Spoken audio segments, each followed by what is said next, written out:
오늘 설교의 본문 베드로 후서 3장 8에서 13절을 낭독하도록 하겠습니다.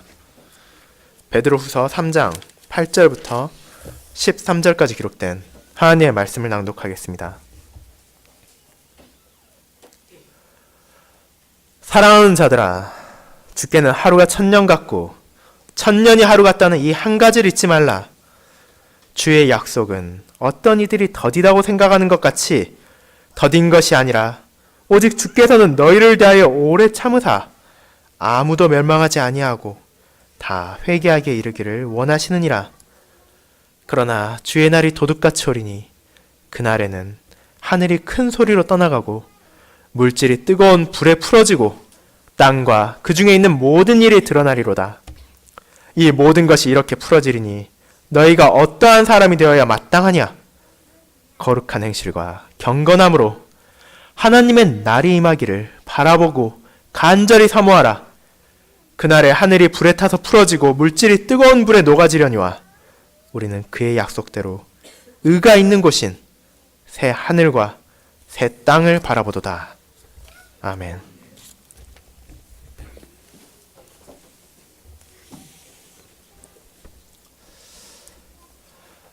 사랑하는 주 예수 그리스도 안에 있는 형제 자매님들,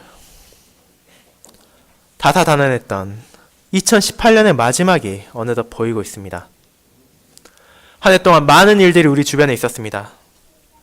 우리나라의 정치적으로도 많은 변화가 있었고 세계 정세와 경제에 있어서도 헤아릴 수 없을 정도로 많은 이슈들이 생겼습니다. 또한 우리의 교회적으로도 많은 변화가 있었습니다. 그동안 목회를 하셨던 목사님께서 은퇴를 하시고 새로운 목사가 임직했습니다. 그리고 그러한 모든 과정 속에서 우리는 인내를 하며 감사를 하며 한 해를 보낼 수 있었습니다. 하지만 우리가 지난 한 해를 돌아보았을 때 진정으로 원했던 것 중에 이루어지지 않은 것이 무엇입니까? 우리가 정말로 간절히 원했지만 아직 찾아오지 않은 것이 있습니다. 그것은 바로 그리스도께서 다시 이 땅에 오시는 것입니다. 주님께서 재림하심으로 산자와 죽은 자를 아버지의 공의에 따라 심판하시기를 저는, 여러분은, 그리고 모든 신자들은 간절히 바랬습니다. 이날을 바라며 기도를 드리며 하늘에 계신 아버지께 간구했습니다. 그렇지만 우리에게 아직 그 날은 임하지 않았습니다. 비록 오늘 혹은 내일이라도 주님께서 다시 오실 수 있지만 지난 12개월 동안 그분께서 아직 오지 않으셨다는 사실은 신자들의 기다림이 아직 끝나지 않았다는 것을 의미합니다. 그럼에도 우리는 결코 실망하거나 좌절하진 않습니다. 그리스도의 날이 지난 한 해 동안 오지 않았다는 것이 하나님께서 자신이 하신 약속을 어기거나 지키지 않는다는 의미가 아니기 때문입니다. 그리고 이와 같은 신자에 대한 격려를 우리는 사도 베드로의 서신을 통해서 보게 됩니다. 우리만이 아니라 2000년 전에 있었던 초대교회의 신자들 역시 이러한 기다림을 하고 또한 이 기다림이 이루어지지 않았다는 어려움을 마주했습니다. 하나님의 날을 간절히 바라보며 기다리던 신자들의 믿음을 격려하며 그들로 하여금 그리스도인들이 진정으로 바라보아야 할 것이 무엇인지를 또한 그리스도인들이 이 땅에서 어떻게 살아가야 할지를 알려준 베드로의 가르침은 오늘을 살아가는 우리들에게도 적용되는 하나님이 주신 진리의 말씀입니다. 그렇게 오늘 오전 저는 베드로서 3장 8절부터 13절을 통해 사도 베드로가 신자들을 위해서 쓴 서신의 내용 속에 담긴 주의 날의 의미와 그날이 오기까지 주님을 따르는 백성들이 어떻게 살아가야 할지에 대해 알아보도록 하겠습니다. 이를 하나님의 날과 그분의 백성의 삶이라는 제목으로 설명드리고자 합니다. 그리고 본문을 통해 베드로가 알려준 내용을 다음 두 가지 부분을 중심으로 살펴볼 것입니다. 첫 번째, 하나님의 경륜 속에서 찾아올 그분의 날. 두 번째, 하나님의 날을 기다리는 그분의 백성의 삶입니다. 첫째로, 하나님의 경륜 속에서 찾아올 그분의 날에 대해 알아보겠습니다. 형제자매 여러분, 우리는 먼저 사도 베드로가 왜 이러한 내용의 편지를 써야 했는지를 생각하게 됩니다. 주님께서 돌아가신 지 얼마 되지 않았고 주님께 직접 가르침을 받은 사도들과 제자들이 여전히 살아있던 때였습니다. 그럼에도 교회에는 여러 가지 어려움이 이미 존재했습니다. 그렇게 베드로나 바울, 요한과 같은 사도들은 그들의 잘못을 바로잡고 하나님의 교회를 바르게 세워나가기 위해 부단한 노력을 계속해왔습니다.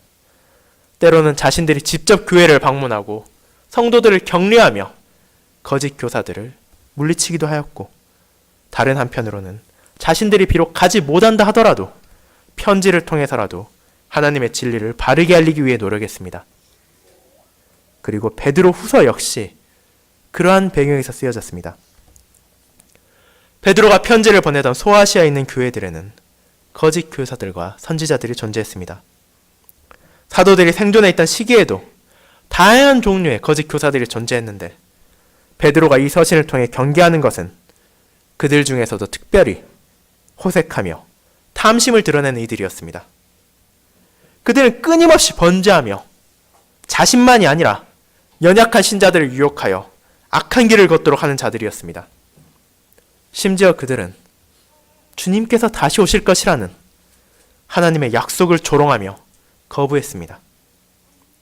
주님께서 분명 돌아오실 것을 약속하셨음에도 불구하고 세상은 언제나 처음 창조될 때와 같이 계속해서 그냥 있었다고 주장하며 자신들의 어리석음과 악함을 드러냄과 동시에 교회 안에 거짓을 뿌리는 것을 멈추지 않았습니다. 그렇게 사도 베드로는 신자들을 향해 그러한 거짓을 따르지 않아야 한다고 가르칩니다. 사도는 자신의 편지를 받는 사람들을 친근하게 애정을 표시하며 사랑하는 자들아 라고 부릅니다.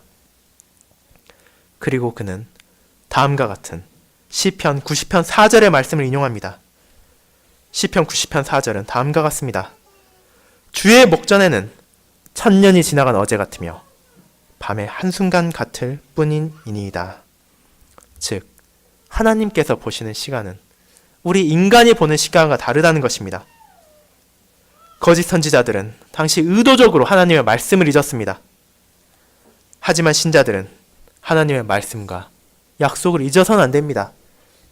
그렇게 베드로는 주께서는 하루가 천년 같고 천년이 하루 같다는 이 한 가지를 잊지 말라고 명령한 것입니다. 분명 이 편지를 받는 신자들 가운데 믿음이 흔들리던 이들이 존재했습니다. 당시에는 주님께서 당대에 임할 것이라는 기대가 신자들 가운데 있었습니다. 그리고 그들 중 극단적인 일부의 사람들은 주님께서 이제라도 다시 오실 것이 분명하니 우리가 이 땅에서 일을 할 필요가 어디 있겠는가 라고 주장하며 세상에서의 소명을 방기하고 사회생활을 멈추기까지 했습니다. 하지만 주님께서 다시 온다는 것은 그들의 기대처럼 빠른 것이 아니었습니다. 열성적으로 주님께서 금방이라도 오실 것처럼 주장했던 이들은 이제 자신들의 태도가 잘못되었다는 것을 인정해야만 했습니다. 하지만 그들은 자신들의 잘못된 이해를 반성하는 것이 아니라 오히려 하나님께 비난의 화살을 돌렸습니다. 그들의 주장은 다음과 같았습니다. 예수님께서 분명 금방이라도 다시 오실 것 같이 약속하셨음에도 불구하고 아직도 주님께서는 오지 않으셨다. 그러니 주님께서 재림하신다는 것도 거짓임이 틀림없다 라는 것이었습니다. 이러한 그들의 판단이 성경적인 것이며 옳은 것입니까? 그렇지 않습니다. 주님께서는 분명 다시 오실 것이라고 약속하셨습니다. 하지만 그분께서 오실 시기는 그 누구도 알지 못한다는 것 역시 알려주셨습니다. 그렇게 인간들이 자신들의 기대에 따라 주님께서 이때는 분명 오실 것이라고 생각하는 것은 그 자체가 잘못된 것이며 오류인 것입니다. 그렇게 베드로는 성도들에게 우리의 시간관념에 기반해서 하나님을 재단해서는 안 된다는 것을 알려줍니다. 시편 90편에서 말하듯이 하나님은 영원하신 분이시며 우리는 필멸자에 불과합니다. 우리는 짧은 이 땅에서의 삶에 주목하며 집중해서 살아가며 기대했던 것이 빠르게 성취되지 않으면 실망하거나 지루함을 느끼며 그 약속 자체를 의심하기까지 합니다. 하지만 하나님의 영원하심을 깨닫고 그분의 경륜을 떠올린다면 우리는 그러한 불손한 생각을 버릴 수 있습니다. 주님께서 다시 오시는 날은 하나님의 영원하신 경륜에 따르는 것이기에 제 아무리 우리가 안절부절하며 초조해야 한다고 하더라도 이 경륜은 바뀌는 것이 아닙니다. 그렇게 우리는 주님을 기다리며 하나님의 뜻과 그분의 신실하심만을 바라보아야만 합니다. 그리고 그 사실을 성도들이 잊지 않기를 소망하며 베드로는 이 편지를 쓴 것입니다. 사도는 구절을 통해 신자들의 조급함을 책망하며 주님의 재림의 시기에 대해서 다시 한번 설명합니다. 주님께서 왜 이렇게 오시지 않는 거냐며 간절하게 바라며 하나님을 향해 더디다며 초조함을 감추지 못한 신자들에게 그들의 잘못을 먼저 일러줍니다. 하나님께서 어찌 더디실 수 있으십니까? 이는 온전히 인간의 기준으로 하나님을 바라보기에 생겨나는 잘못된 오해입니다. 이 땅의 모든 것을 하나님께서는 섭리로 다스리시며 그분께서는 인간의 헤아림을 초월하신 분이십니다. 그리고 영원하신 그분의 경륜 속에서 세상의 모든 것은 운행되며 그분의 계획대로 움직여가고 있습니다. 그렇게 그분의 경륜은 결코 빠르지도 느리지도 않게 온전하게 한 걸음씩 진행되고 있습니다. 그런 하나님께 느리다고 말하는 이들은 하나님마저도 자신들의 뜻대로 행해야만 한다고 주장하는 오만함과 교만함을 드러내는 것입니다. 물론 그 신자들이 하나님께서 늦게 오신다고 생각하는 데는 그럴 만한 이유가 있었습니다. 세상에는 악이 범람하며 교회를 향한 핍박은 너무도 거셌습니다.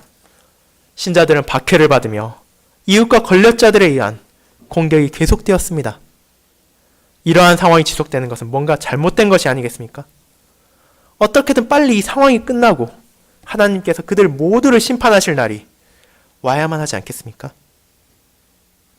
하지만 하나님께서는 그분께서 오래 참으심으로 인내하고 계셨습니다. 하나님께서는 오래 참으시는 하나님이십니다. 그분께서 구약을 통해 자신들의 조상인 이스라엘 백성들에게 보여주신 자비와 인내를 부인할 수 있는 이는 누구도 없습니다. 끊임없이 완악함을 드러내며 하나님을 거부하며 공한 이방신들을 섬기던 이들이 이스라엘 백성들이었습니다. 하나님께서는 그러한 이들을 멸하실 만한 권리와 능력이 충분히 있으셨습니다. 악을 행하는 이들을 벌하시는 것에는 아무런 문제가 있을 수 없습니다. 하지만 그분께서는 계속해서 인내하시며 그들에게 회개할 기회를 주셨습니다. 때로는 이방 나라들을 사용하셔서 그들에게 매를 드심으로 자신들의 잘못을 뉘우치고 자신들의 하나님이 누구신지를 바라보며 그분께 의지하도록 했습니다. 다른 때는 자연재해를 사용하심으로 그들의 무능력함을 깨닫게 하시고 모든 선의 원천이 아버지 하나님뿐이라는 것을 알기도 하셨습니다. 그러한 하나님께서 지금도 오래 참으시고 계십니다. 그리고 그분께서는 자신의 백성들이 아무도 멸망치 않고 다 회개하게 이르기를 원하고 계십니다. 베드로가 가르친 이 서신을 하나님께서 세상의 모든 이들을 선과 악을 가리지 않고 구원하실 것이라고 오용하는 이들이 있습니다. 하지만 이는 잘못된 가르침입니다. 베드로의 편지의 표현을 자세히 살펴보면 베드로가 어떤 의미로 이를 기록했는지 알 수 있습니다. 하나님께서는 너희를 대하여 오래 참으시고 멸망하지 않고 회개하게 이르기를 바라십니다. 본문에 나온 너희가 누구입니까? 베드로가 아무런 대상도 없이 광고 포스터를 전봇대에 붙이고 길거리에 현수막을 거는 것 같이 이 편지를 쓰고 있습니까? 이 편지에는 분명한 대상이 있습니다. 이는 바로 신자들을 향한 편지입니다. 신자들이 바로 베드로가 말하는 너희들입니다.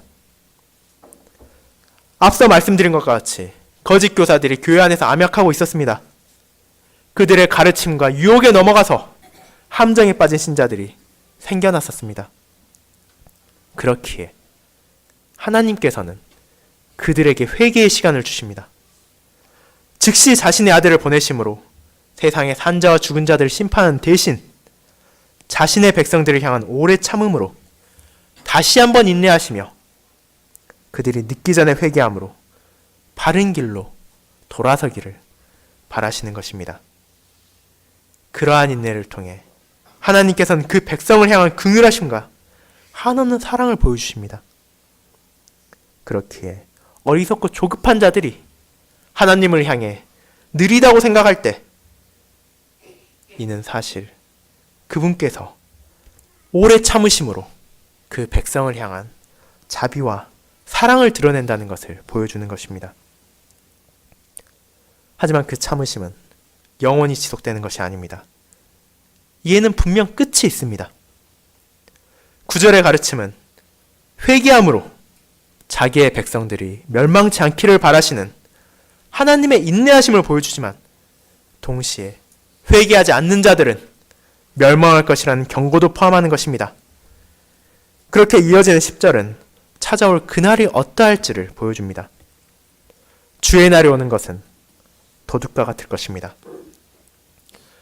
사도 바울은 데살로니가전서 5장 2절 3절을 통해 이 날이 어떤 방식으로 찾아올 것인지에 대해 알려주었습니다. 이는 다음과 같습니다. 주의 밤이 도둑같이 이를 줄을 너희 자신이 자세히 알기 때문이라. 그들이 평안하다, 안전하다 할 그때 임신한 여자에게 해산의 고통이 이름과 같이 멸망이 갑자기 그들에게 이르리니 결코 피하지 못하리라. 바울과 마찬가지로 베드로 역시 주님의 날이 어떻게 찾아올지를 알고 있었습니다. 도둑이 집에 들어오는 것은 한낮에 정문으로 당당히 들어오는 것이 아닙니다. 집안에 사람이 가장 없을 시간에 혹은 사람이 있다 하더라도 모두가 잠에 들어 도둑이 든 것조차 모를 한밤중이나 새벽에 집에 숨어 들어와 물건을 훔칩니다. 그러한 도둑이 언제 찾아올 줄을 알고 이를 예비할 수 있는 사람은 없습니다. 다만 도둑이 들지 못하도록 준비를 할 뿐입니다. 도둑이 올 것이라 생각하고 이 일을 포기하고 집에만 틀어박혀 있다면 그것은 바른 해결책이 아닙니다. 그와 같이 신자들 역시 조급하게 그리스도의 날이 당장에 닥칠 것이라는 강박관념에 사로잡혀 잘못된 행동을 하기도 합니다.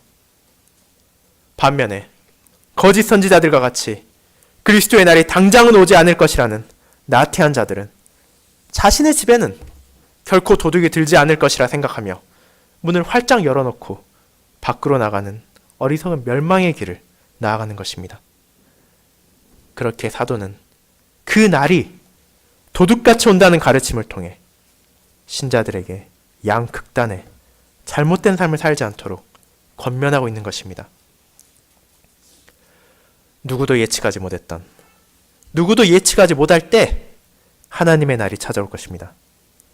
그리고 그날은 오늘이 될 수도 있으며 내일이 될 수도 있고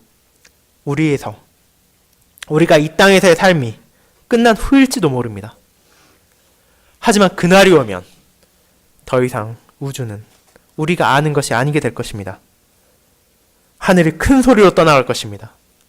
거대한 산불이 나서 나무와 공기가 터지는 소리가 가득함같이 세상은 굉음 속에서 이 땅의 모든 것만이 아니라 태양과 달, 별들과 행성들까지도 풀어질 것입니다. 이를 이사야는 하늘의 만상이 사라지고 하늘들이 두루마리같이 날리되 그 만상의 쇠자남이 포도나무 잎이 마름 같고 무화과나무 잎이 마름 같으니라고 표현했습니다.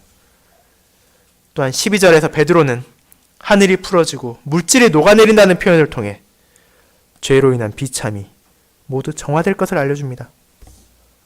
비록 이러한 심판의 날이 인간의 언어로는 완벽하게 표현될 수 없으나 그날은 분명 찾아올 것이며, 그때가 되면 세상의 모든 산자와 죽은 자들은 하나님의 어미로움을 통해 형언할 수 없는 과정을 보고 찾아오는 새 하늘과 새 땅을 맞이하게 될 것입니다. 그리고 그날이 오면 세상의 모든 일이 드러날 것입니다. 이 땅의 모든 것에 심판이 찾아올 것이며 인간이 쌓아올린 문명들까지도 이를 피할 수는 없을 것입니다. 이러한 주의 날에 대한 약속을 예수 그리스도께서 하셨습니다. 그분께서는 이 날에 대해 마가복음 13장에서 다음과 같이 말씀하십니다.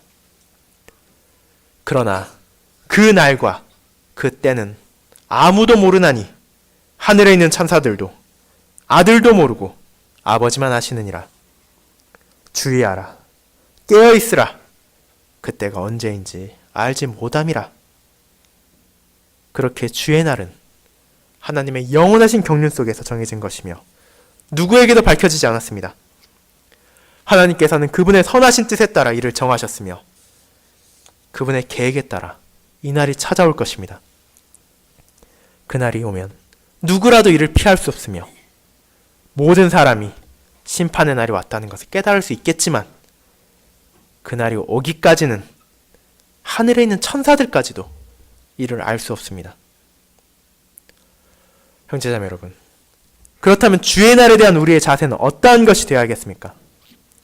우리는 이 가르침을 어떻게 받아들입니까? 2018년 그리스도의 날이 찾아오지 않았음에 안도하며 이 날이 사실은 우리에게 찾아오지 않을 것이라고 생각하는 것처럼 살아야 합니까? 그렇지 않으면 이 하나님의 날을 어떻게든 예측해서 그에 대한 대비를 해야만 합니까? 하나님께서 숨기신 이 날을 알아내고자 하던 이들이 교회의 역사에 허다합니다. 마치 자신들만이 하나님의 뜻을 알아내었다는 것처럼 주장하며 연약한 신자들을 유혹하는 거짓 선지자들은 지금도 존재합니다. 우리는 90년대 한국에서 열풍이 불었던 휴거에 대해서 알고 있습니다. 주님께서 자신들이 파악했던 1992년에 오실 것이라고 주장하며 신자들의 돈을 갈취했으나 그날 아무 일도 일어나지 않으므로 많은 사람들의 비웃음을 당한 총극을 벌인 이들이 있었습니다. 하지만 주님께서 우리에게 재림의 시기를 알려주지 않으셨습니다. 다만 우리에게 깨어있어서 주의하라고 명하셨음을 우리 모두는 기억해야 합니다.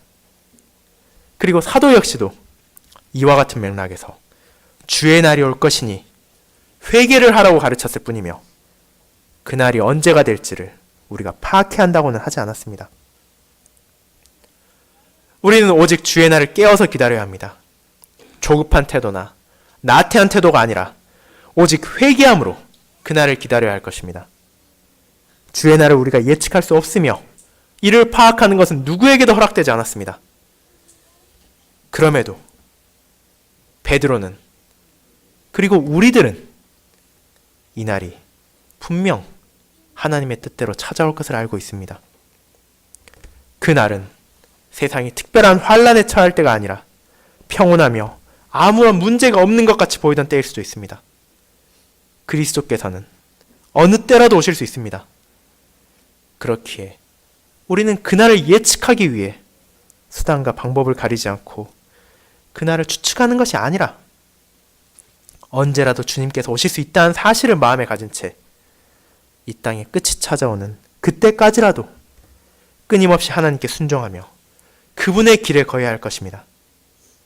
그러한 주의 날을 맞이하는 신자의 태도에 대해 사도 베드로는 이어서 알려주고 있습니다.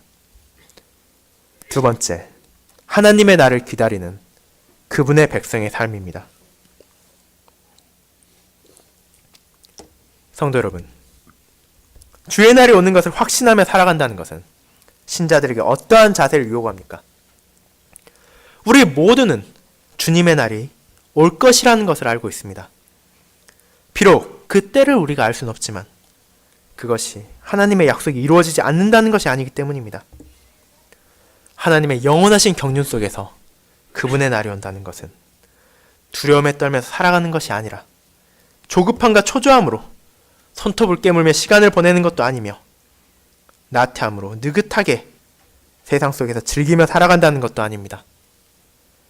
사도 베드로는 10절과 11절에 주의 날이 어떠한 것일지를 설명한 후 신자들에게 질문을 던집니다. 너희는 어떠한 사람이 되어야 마땅하냐? 이 편지를 받은 신자들은 이에 대한 답을 생각해야만 했습니다. 그리고 우리 역시 주의 날을 바라보며 어떻게 살아야 하는지 알아야 할 필요가 있습니다. 우리는 어떠한 사람이 되어야 마땅합니까? 분명 하루하루 자신의 나약함과 죄악으로 인해 하나님께 범한 잘못을 회개하며 살아야 합니다. 하지만 그것으로 끝나는 것이 아닙니다. 베드로는 하나님의 백성의 삶의 자세를 이어서 설명합니다. 이 세상에 끝이 온다는 것을 안다 하더라도 주님을 따르는 신자들의 삶은 단순 명쾌합니다. 그것을 베드로는 다음과 같이 기록합니다. 거룩한 행실과 경건함으로 하나님의 날이 임하기를 바라보고 간절히 사모하라. 거룩한 행실로 살아간다는 것은 무엇입니까? 우리는 수차례에 걸쳐 거룩함에 대한 설명을 설교나 교리 공부를 통해 들어왔습니다. 그럼에도 하나님의 백성인 신자들에게 있어 거룩이라는 개념이 너무도 중요하기에 선지자들과 사도들은 이를 반복해서 언급했고 우리 역시 이를 계속해서 되새겨야 합니다. 우리 모두는 거룩한 행실로 살아가야 합니다. 신자의 거룩함은 바로 하나님의 거룩함을 바라보며 그에 따라 살아가는 것입니다. 베드로는 앞선 편지에서 다음과 같이 이를 말했습니다. 오직 너희를 부르신 거룩한 이처럼 너희도 모든 행실에 거룩한 자가 되라. 기록되었으되 내가 거룩하니 너희도 거룩할지어다 하셨느니라. 베드로전서 1장 15절 16절 말씀입니다. 우리를 부르신 하나님께서 거룩하십니다. 그분께서는 세상의 어떤 것에도 의존하지 않으시며 그것들과 섞이지 않으시며 구분되시며 완전하십니다. 신자들에게 요구되는 거룩함은 그분의 거룩함과 연관이 있습니다. 이는 세상과 구별되어 살아간다는 것입니다. 세상 속에서 분명 살아가야 되지만 주님의 진리를 타협하지 않고 하나님의 뜻에 순종하며 시대의 조류나 정신에 휩쓸리지 않고 구분되어 영원히 변치 않는 진리인 하나님의 말씀을 의지하며 사는 것이 거룩한 삶이며 그렇게 살아가는 행동이 거룩한 행실입니다. 또한 우리는 경건할 것을 요구받습니다. 이러한 경건함은 하나님께 헌신하며 독실하게 살아간다는 것을 의미합니다. 베드로는 이러한 경건함이 그리스도로부터 우리에게 주어진 것이며 이 주어짐은 우리를 부르신 하나님을 아는 것으로 말미암는 것이라고 알려줍니다. 또한 이 경건은 베드로가 알려주는 신자의 삶인 믿음, 덕, 지식, 절제, 인내, 경건, 형제 우애, 사랑 중에 하나이기도 합니다. 그와 같이 거룩한 행실과 경건함을 통해 살아가는 자들은 하나님의 날을 간절히 바라며 사모해야 합니다. 하지만 원문을 살펴볼 때 이는 단순히 하나님께서 그날을 정하셨으니 신자들은 가만히 앉아서 기다리기만 하면 된다는 표현이 아니라는 것을 알 수 있습니다. 먼저 바라본다는 표현은 기대한다는 표현이 더 적합합니다. 신자들은 주님의 날이 오기에 이를 그저 바라보는 것이 아니라 그날이 올 때 찾아올 큰 영광과 기쁨을 알고 있기에 이를 기대합니다. 또한 간절히 사모하라고 번역된 성경의 원문은 진척시키다라는 의미를 담고 있습니다. 즉, 신자들은 그저 하나님의 날이 오기를 기대하며 바랄 뿐만 아니라 그날이 오는 것을 빠르게 할 수 있다는 것입니다. 이것이 어떻게 가능한 것입니까? 하나님의 경륜 속에서 정해지고 아무도 알 수 없는 날을 어떻게 신자가 빠르게 할 수 있습니까? 이는 바로 하나님의 섭리와 인간의 의무에 대해 생각할 때 답을 찾을 수 있습니다. 베드로는 분명 어떤 방식으로 신자들이 이 날을 진척시킬 수 있는지 명료한 답을 말하고 있지는 않습니다. 하지만 그가 앞서 적은 내용을 생각하면 베드로가 어떤 생각으로 본 구절을 기록하였는지를 떠올릴 수 있습니다. 다시 한번 9절의 말씀을 보도록 하겠습니다. 9절은 다음과 같습니다.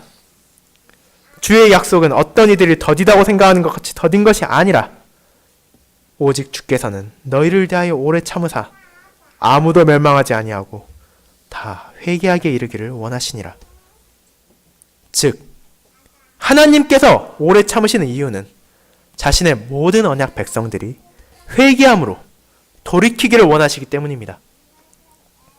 그렇기에 신자는 자신의 죄를 거부하고 삶을 통해 거룩함과 경건함을 드러내며 같은 신자들을 격려하고 회개하게 함으로써 이날이 찾아오는 것이 진척되고 있다는 것을 알 수 있는 것입니다. 이를 통해서 사도는 신자들이 일상의 생활까지도 이러한 종말론적 가르침 안에서 이루어져야 한다는 것을 알려줍니다. 우리의 삶의 한순간, 한순간까지도 하나님의 날을 간절히 기대하며 그분의 날이 오기를 바라보며 회개하며 경건하게 거룩히 살아가는 것이 세상의 심판을 바라보는 신자의 바른 태도입니다. 이 하나님의 심판의 날이 오면 세상의 모든 것은 앞서 알아본 바와 같이 불에 타서 풀어지고 녹아질 것입니다. 제한적인 인간의 표현과 언어로 이를 온전하게 묘사하는 것은 불가능할 것입니다. 그럼에도 그날에 찾아올 것이 절망과 괴로움만이 아니라는 것을 베드로는 분명히 합니다. 신자들이 바라보아야 할 것은 그저 온 우주가 멸망하는 것이 아니라 그러한 과정을 통해 하나님께서 백성들에게 약속하신 새 하늘과 새 땅이 도래하는 것이기 때문입니다. 이 약속이 오늘 오전 본문전에 읽은 이사야 65장 17절에 나와 있습니다. 보라, 내가 새 하늘과 새 땅을 창조하나니 이전 것은 기억되거나 마음에 생각나지 아니할 것이라 라는 약속으로 시작되는 이 부분은 신자에게 있어 새 하늘과 새 땅이 어떤 의미를 가질 것인지를 보여줍니다. 그곳에는 해함이 없고 상함도 없으며 눈물과 슬픔이 존재하지 않는 진정으로 새로운 하늘과 땅일 것입니다. 그리고 베드로는 그곳을 약속대로 의가 있는 곳이라고 표현합니다. 하나님께서 약속하신 의가 있는 새 하늘과 새 땅을 이제 기다리라고 사도는 가르칩니다. 사도는 이에 우리라고 표현함으로써 편지를 받을 신자들만이 아니라 사도 베드로 자신 역시도 그날을 간절히 기다리고 있음을 보여줍니다. 이날을 모든 신자들이 바라보므로 우리는 세상의 멸망이 아니라 하나님과 함께하는 영생을 기대합니다. 세상의 끝이 아니라 진정한 시작을 소망합니다. 그것이 바로 주의 백성들이 모두가 바라는 것이며 소망하는 것입니다. 이날이 찾아오면 교리문답을 통해 고백하는 대로 사단의 일들과 주께 대항하여 일어나는 모든 세력과 주의 거룩한 말씀을 거역하는 모든 음모가 파괴될 것입니다. 그리고 아버지께서 만유의 주가 되셔서 아버지의 나라의 충만함이 임할 것입니다. 그리고 이러한 그리스도의 날을 바라보며 하루하루를 살아가는 신자들에게 주님께서는 그날이 얼마나 놀라울 것인지를 알려주십니다. 새 하늘과 새 땅이 임할 때 하나님의 장막이 자신의 백성들과 함께 있으므로 하나님께서 그들과 함께 계심으로 그분께서 친히 그 백성과 함께 하셔서 모든 눈물을 그 눈에서 닦아주심으로 사망이나 애통이나 고가는 것이나 아픔이 존재하지 않을 것임을 요한계시록 21장을 통해 알려주십니다. 하지만 동시에 이는 악하고 불경건하며 하나님을 대적하는 자에게는 불과 유황으로 타는 못에 던져질 둘째 사망이며 영원한 형벌이 될 것입니다. 그렇게 주님께서는 열처녀 비유를 통해 신자들에게 그날이 어떠한 것일지를 알려주셨습니다. 그날은 신랑을 맞이하는 혼인잔치와 같이 기쁨과 즐거움이 가득한 날일 것입니다. 하지만 혼인잔치에 참여하지 못하는 어리석은 자들에게 그날은 문전박대당하고 외면당하는 슬픔과 비참의 날일 것입니다. 신랑이 자신들의 예상보다 더디움으로 그들은 피곤함을 못 이겨 졸음에 떨어졌으나 깨어있는 자들은 지혜를 통해 기름을 미리 준비함으로 신랑을 맞이하여 혼인잔치에 함께하여 그분의 기쁨을 나눌 수 있었지만 어리석은 자들은 자신들의 나태함으로 인해 거절당했습니다. 그와 같이 주의 날은 더디게 오시는 것 같이 보이더라도 그 모든 것이 하나님의 경륜에 속해 있으므로 온전히 제 시간에 이루어질 것입니다. 우리의 시간관념으로 더디게 느껴진다 하더라도 하나님의 계획 속에서 이는 온전한 때에 찾아옵니다. 이러한 점을 자신의 백성들마저 잊고 게으름에 빠질까 염려하신 주님께서는 긍휼하심과 사랑으로 그날의 중요성을 일깨우시고 그들에게 깨어있으라고 다시 한번 가르쳐 주신 것입니다. 사랑하는 성도 여러분, 하나님의 날은 우리의 기대와 우리의 경험을 초월하는 놀라운 날일 것입니다. 우리가 알던 법칙과 세상이 끝나고 하나님의 영광이 가득한 새하늘과 새 땅이 찾아올 것입니다. 하지만 그날을 기다리는 신자의 자세는 단순한 것입니다. 하나님의 말씀이 알려주는 그리스도의 날을 대비하는 신자들은 비상식량을 가득 준비해서 피난처에 들어가 떨며 그것이 지나가기를 기다리는 것이 아닙니다. 신자는 회개하며 거룩한 행실과 경건함으로 오히려 그날이 찾아오기를 간절히 바라며 사모할 것입니다. 그리고 그분의 날이 올 때 우리는 새하늘과 새 땅을 볼 것입니다. 이 새하늘과 새 땅은 큰 영광과 기쁨을 가져올 것입니다. 그렇게 우리가 기다려야 할 것은 이 땅에서의 만수무강이 아닙니다. 올해 비록 그분의 날이 찾아오지 않았다 하더라도 내일이라도 혹은 내년이라도 그분의 날이 임하기를 간절히 바라봅니다. 그날이 임하면 우리 모두는 슬픔과 고통이 없이 하나님의 영광을 함께 할 것입니다. 비록 우리가 그날이 언제 올지 모르지만 그날이 찾아오기를 간절히 바랍니다.